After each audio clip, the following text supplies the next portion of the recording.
TikTok қазақ тіліне аударылады. Жақын арада. О, керемет жаңалық. Мына жаңалықты мен қазір ғана көрдім. Өзім дұрыстап қарап алайын, сосын кейін сіздерге толығырақ айтып беретін боламын.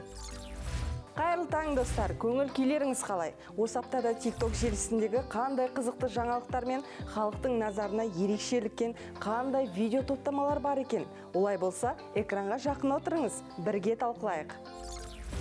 25 қазан республика күнін ел болып жоғары деңгейде атап өттік. Тіпті жастар «Менің елім, менің туым» деп аталатын челлендж бастады. Оны жалғастырған жұрттың қарасы да аз емес сияқты.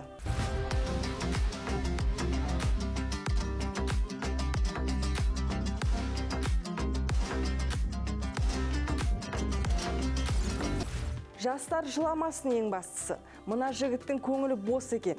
Соған қарағанда жүрегі өте жұмсақ сияқты. Өзінің туған әпкесі немесе қарындасы ұзатылған кезде бұл жігіттің жағдайын ойлаудың өзі қорқынышты сияқты.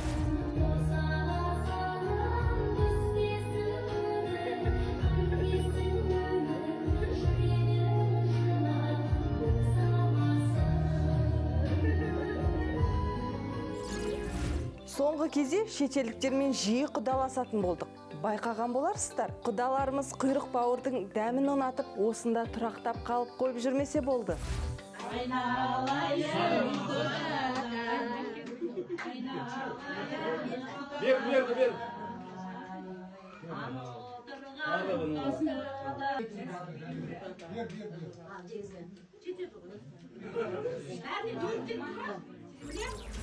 Жеңгетайлықтың арқасында осындай құдаларымыз көбейіп жатыр ма?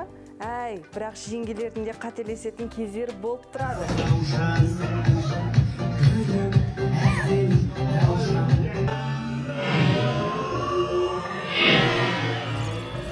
Жеңгелеріміз тортты құлатса да, енелерінің алдында қасықтап жинаған абыройларын құлатып алмауға тырысады ғой. TikTok әлеміндегі осы аптаның жаңалықтары осымен тәмам. Келесі аптада көріскенше қош сау болыңыздар.